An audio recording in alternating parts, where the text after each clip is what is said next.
कांते आंबवड्यात जी banner लागलेत ती कुणी लावल्यात ती कळलंय का? नाही दादा, नाही कळलं. पोरासनी तपास करायला सांगितलंय ना? होय दादा. काहीतरी वेगळा मॅटर दिसतोय. ही जी काय भानगड आहे ही सगळ्यात आधी आपल्याला कळली पाहिजे. होय दादा. हो साठे, इकडं कुठं?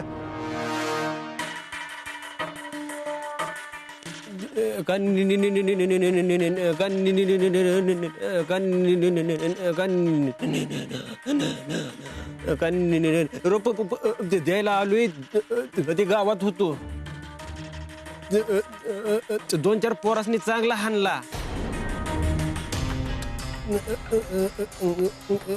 आपला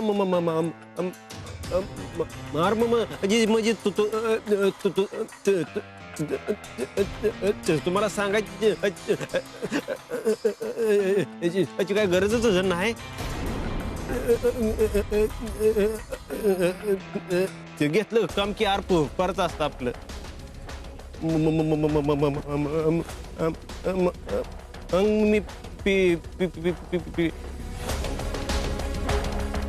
राहू द्या, तुमचं सांगसपर्यंत सकाळ व्हायची.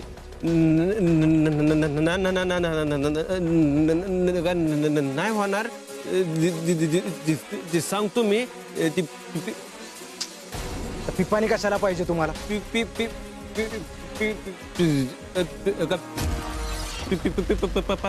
आणि पाणी, ते पाणी पाहिजे त्यांना. हो ना साठे दादा? दादा मी आलेच त्यांना पाणी देऊ. चला माझ्यासोबत.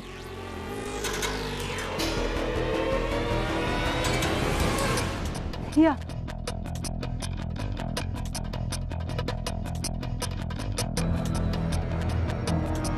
या. इथं काय करताय तुम्ही? सगळ्या पोरांनी गावातलं अर्ध्याच्यावर काढून टाकल्यात. हो, विरून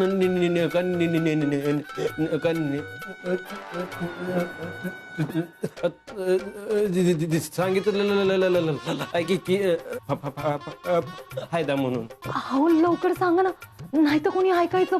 विरून सांगितलं. हा, काय म्हणाला तो? माफ करतो म्हणाला ना? मला वाटलंच होतं. नाही नाही, तिथे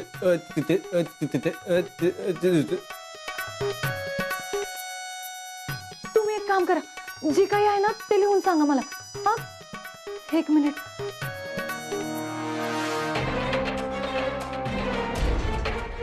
हा, याच्यावर मला लिहून द्या.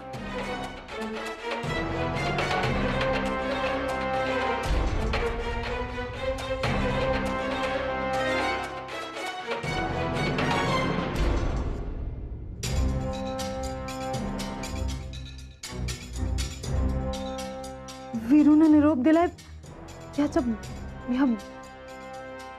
वीरूने निरोप दिलाय की या बॅनर बिनरचा काही फायदा होणार नाही. मी या जन्मात तुला माफ करणार नाही. त्यामुळे एका रात्रीत सगळं बॅनर काढलं पाहिजे असं म्हणलं वय तू.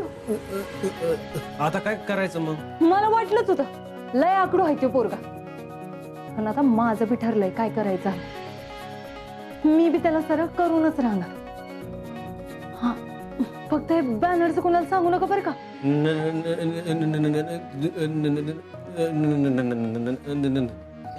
नाही. गावातलं बॅनर काढलंस वय? आता बघच काय करते मी. नाही स्वतःहून माझ्या घरी येऊन मला माफी दिलीस ना तर बघच. सॉरीच्या बॅनरचं गूढ गुलदस्त्यात आंबवडे गावातील म्हणते ना मी सॉरी तुला पडल लय भारी हे बॅनर प्रकरण संपूर्ण जिल्ह्याभरात गाजत आहे. रातोरात गावात एवढे बॅनर कोणी लावले हा प्रश्न गावकऱ्यांना पडला. स्थानिकांच्या म्हणण्यानुसार बॅनर लावणारी मुलगी असावी, पण ती मुलगी नेमकी कोण याबद्दल अद्याप कोणतीच माहिती हाती लागलेली नाही. ठेव.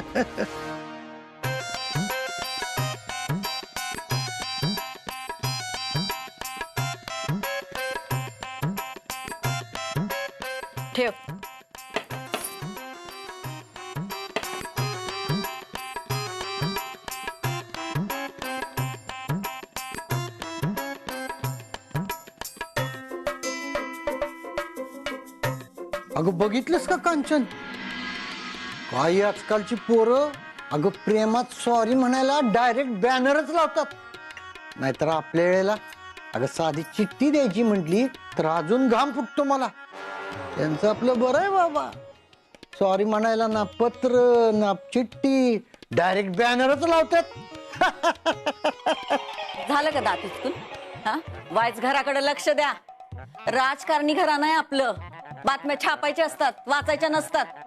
म्हणजे ही बातमी आपण छापली होय? अहो, आपण कशाला छापायची असली बातमी? हा, तेव्हा काय करू या माणसाचं?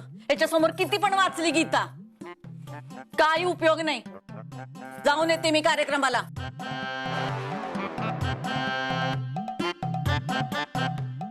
आता यात एवढं चिडण्यासारखं काय होतं?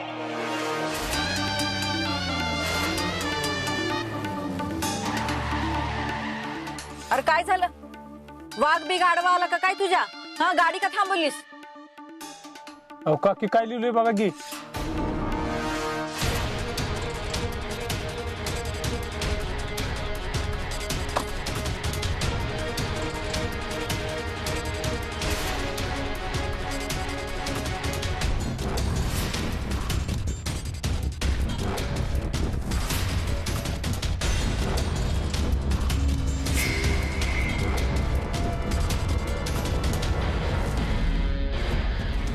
जी काही झालं त्यात वीरूची काय चूक नाही. वीरूशी खोटं बोलले हीच एक चूक केली आणि त्यासाठीच मी त्याला इथे सॉरी म्हणायला आली. जवळ तू मला माफ नाही करत ना, तवर मी तुझ्या दारातनं जाणार नाही. मग बघतेच कोण मला इथनं हाकलतं ते.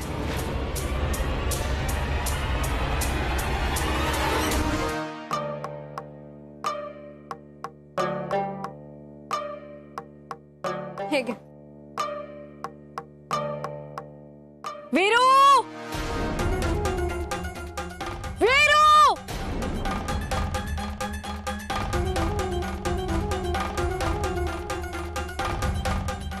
काय झालं काकी? मलाच विचारतोस बाय काय झालं म्हणून?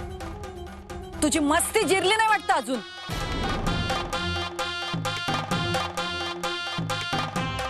काय आहे हे? काय?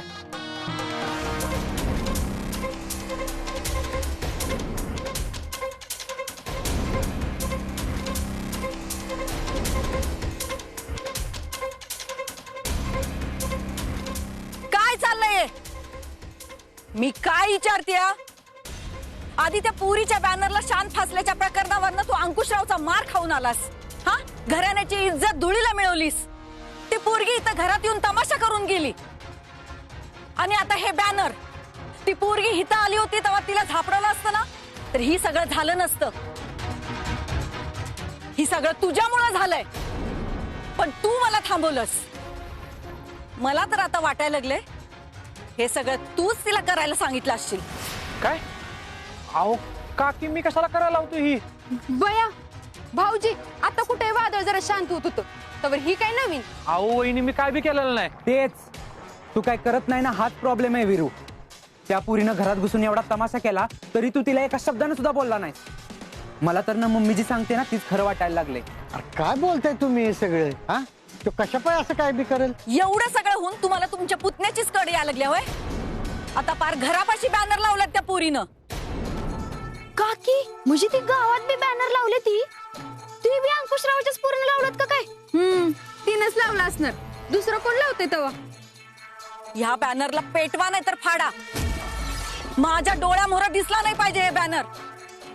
आणि वीरू, त्या बॅनरची हवा करून सगळीकडे चर्चेत येऊन पक्षावर दबाव टाकून परत एकदा युवा अध्यक्ष पद घ्यायचा विचार नाही ना तुझा? तसा असेल ना तर हा प्लॅन तुझा सक्सेसफुल होऊ देणार नाही मी. हे डोक्यात फिट्ट करून ठेवायचं. थांब. कुठे चाललास? आज या सगळ्या प्रकरणात एजंट करून टाकतो. आत्ताच्या आत्ता कॉकटेलच्या घरी जाऊन त्या पोरीचा माज उतरवतो. यापुढे ती माझ्या नादाला लागणार नाही. आणि तुमचं बी माझ्यावर विश्वास बसेल. पृथ्वी तू पण जा. त्याच्या संग जा. नक्की त्या पोरीचा माज उतरवायला निघालाय का अंकुशरावच्या गळ्यात गळ घालायला निघालाय ते तरी कळल. जातो. वीरू वीरू थांब.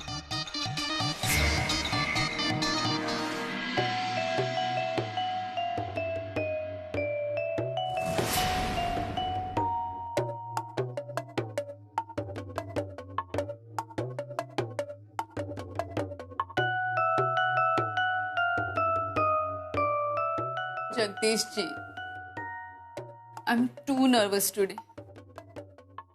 मला तुम्हाला सोडून मुंबईला जावं लागतंय. खरं सांगू, मी तुमच्याशिवाय कशी राहणार या विचाराने रात्रभर मला झोपच नाही लागली हो. अहो शोना, तुम्ही सावरा स्वतःला. आणि तुम्हाला अजून इथं राहायचं असेल तर बिंदास राहा. आम्ही इथे असताना कशाला घाबरताय तुम्ही?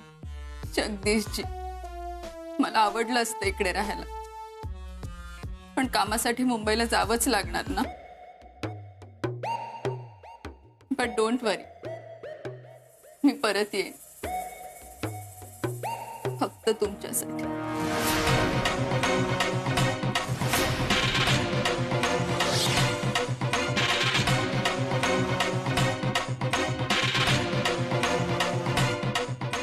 कुठे ती प्रियंका अंकुशराव पाटील?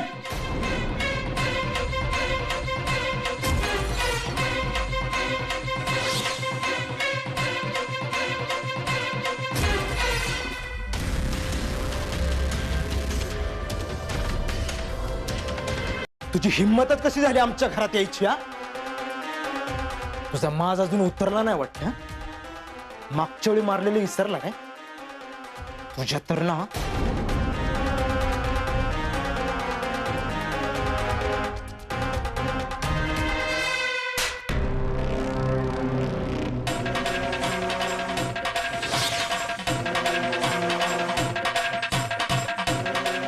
मागच्या वेळीला हात बांधलेलं होतं म्हणून शांत होतो, पण आता नाही. लई ट्यू केली ना अवघड करी ना, तेव्हा लायकीत राहायचं.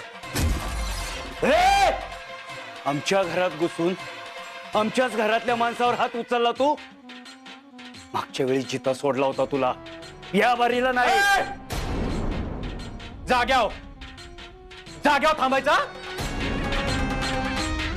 मागच्या टायमिंगला बोललो होतो की मोठ्यांचा मान ठेवीन, पण दरेसच ठेवीन असं नव्हतं बोललो. तेव्हा हिशोबात राहायचं. तुझा हिशोब आम्ही करीनच, पण त्याआधी तू इथं कशाला आलाय ते सांग. तुमच्या पोरीला आवराही सांगायला आलो मी तर.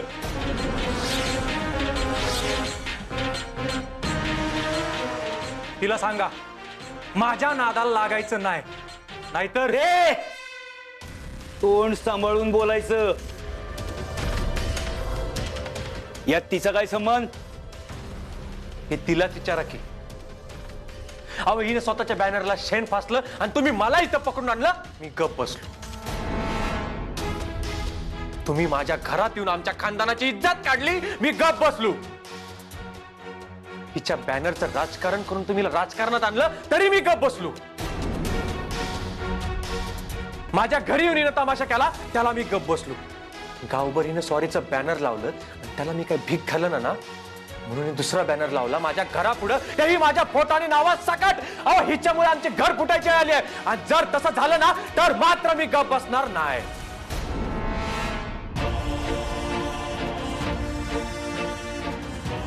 यो काय बोलतोय ही?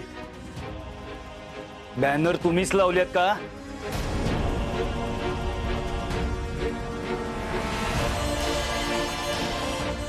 यो काय विचारतोय आम्ही? तुमच्याच भाषेत समजावून सांगा. ह्या पुढे ना माझ्या आजूबाजूलाही फिरकायचं नाही.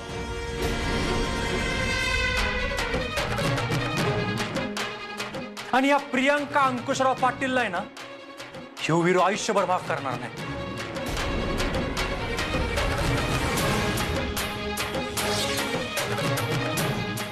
माफ करायचं सोडा हो, मला तरी तोंड बी बघायचं नाही.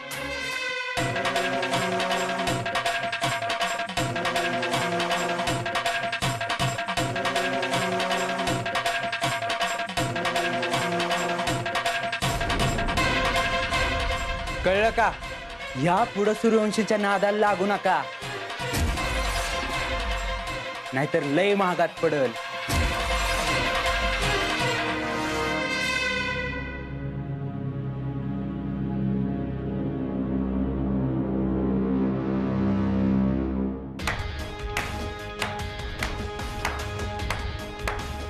वा, चांगलंच पान फेडलं तुमच्या राजकीय वारसदारांनी. विरोधक आमच्याच घरात येऊन आमच्या खानाखाली वाचवून गेला, आणि आमच्याच नाही तर अख्ख्या पाटील खानदानाची वाजवून गेला. अंकुशराव, चांगलाच वारसदार निवडला तुम्ही. विरोधकांच्या घरी जाऊन माफी मागणार.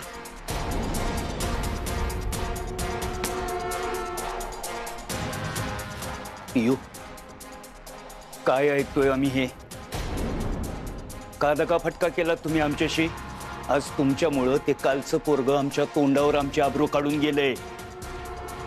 आम्ही तुम्हाला प्रेमानं समजावून सांगितलं होतं ना, विरोधकाच्या दारात माफी मागायला जाऊ नका म्हणून. का गेलात तुम्ही? का तुम्ही बी तुमच्या भावासारखं आमची आबरू इशीला टांगायचा इडा उचललाय?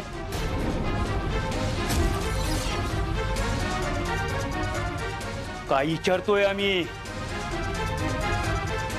पण डॅडी, चूक आमची होती, मग माफी मागायला काय हरकत? पियू साहेब,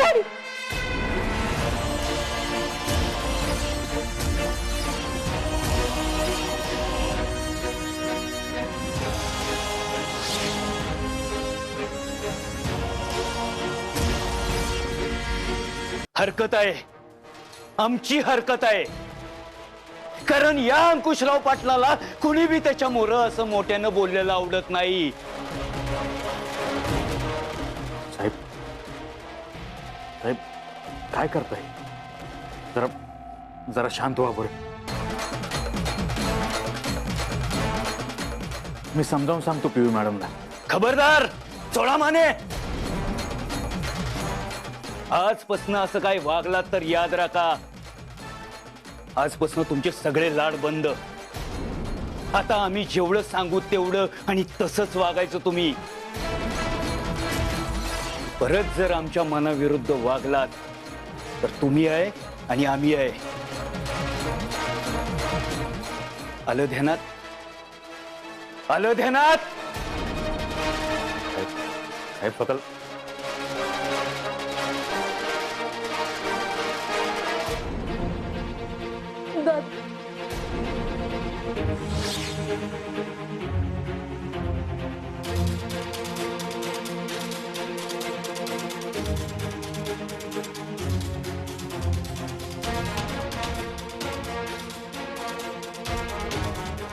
पियू मॅडम, मी तुम्हाला बोललो होतो की त्या पोराला माफी मागण्याचा प्रयत्न करू नका. बघितलं ना माझं न ऐकण्याचा परिणाम. तुमच्याकडे आता पक्षानं मोठं पद दिलंय. इथून पुढे जे काय करायचंय ना ते जरा नीट विचार करून करा.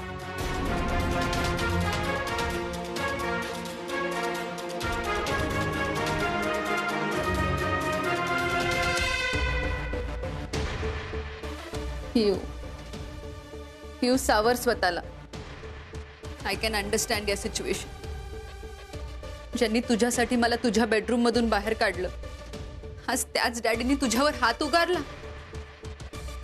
आणि तो वीरू, ज्याच्यासाठी तू मला एवढं सुनावलंस, तो तुला त्याची होल लाईफ माफ नाही करणार आहे असं म्हणाला. मी इथून निघून चालली, बट आय प्रॉमिस, इथून पुढे तुला कुठल्याही गोष्टीची मदत लागली ना तर तू मला आवाज दे. मी येईन तुझ्यासाठी.